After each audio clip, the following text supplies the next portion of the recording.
Pains వచ్చినాయి. అక్కడ తీసుకొని డెలివరీ చేసి ఇక్కడనే కదా బాగుంది. పాలు తాగింది, 2 సార్లు మోషన్స్ కూడా పోయింది, ఏడ్చింది కూడా, వీడియో కూడా ఉంది. ఆమె డెలివరీ చేసింది, పోయింది, పడుకుంది. ఇంకా కొద్దిసేపు వచ్చినాక పాప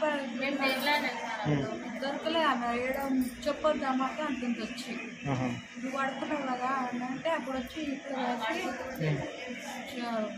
పిల్లల హాస్పిటల్కి తీసుకెళ్ళండి, జంకడం మంచిదని తోలిచ్చింది. ఏం చేయాలి, వాళ్ళు డెలివరీ చేసింది, అక్కడ తీసుకొచ్చి పడుకుంది. పోయి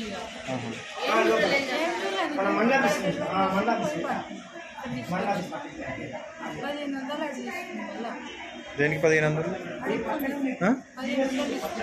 1500 తీసుకున్నారు. ఇప్పుడు నైట్ నర్సా డెలివరీ చేసినామేనా? ఎందుకు? ఇది గవర్నమెంట్ హాస్పిటల్ కదా, మా పైసలు ఏమి ఇవ్వద్దు. కట్నామా?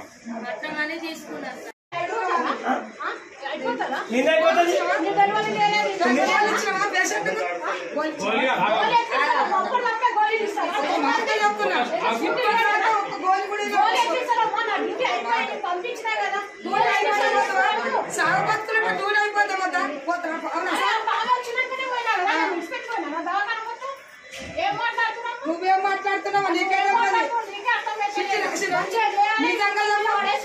చేసినావు? మంచిగా ఏం చేసినావు? దేవుడు ఇచ్చిండు, కండ తెచ్చిండు, కండ నువ్వు చేసినావు. ఏం చేస్తావు? డెలివరీ కాకుండా ఏం చేస్తావు? కోటి రాస్తావు, నువ్వు గుంజుకొస్తావు లోపల చేయబెట్టి ఆ కోటి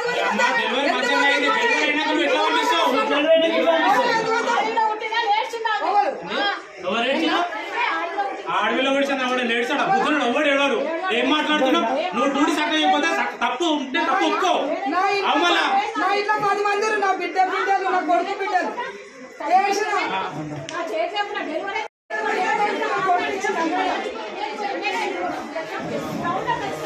నువ్వు ఎట్లా పంపిస్తావు?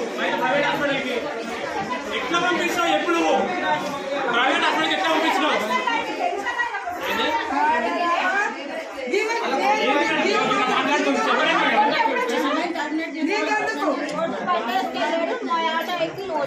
నార్మల్ డెలివరీ చేసి 4:30 అయింది. పాప వచ్చేసరికి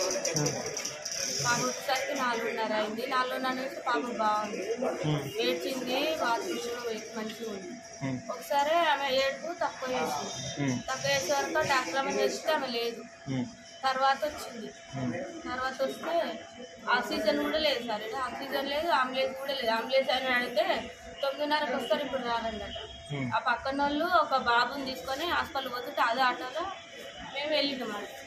అక్కడికి వెళ్ళే వరకు ఆడికి వెళ్ళి మళ్ళీ ఆ సార్ ఉండి నీలపూర్కి వెళ్ళండి ఆడికి వచ్చేవరకు ఏ కేసీలు ఇట్లా వచ్చారు, అంబులెన్స్ లేదు, ఆక్సిజన్ లేదని అక్కడ వాళ్ళు ఉన్నారు సార్. దాని వరకు ఇక 10 నిమిషాలు ముందు వస్తే బతుకు అనే పాప అంటే వీళ్ళు ఇప్పుడు డాక్టర్స్ సార్ ఏం లేదు, ఆక్సిజన్ లేదు, అంబులెన్స్ లేదు సార్. మేమే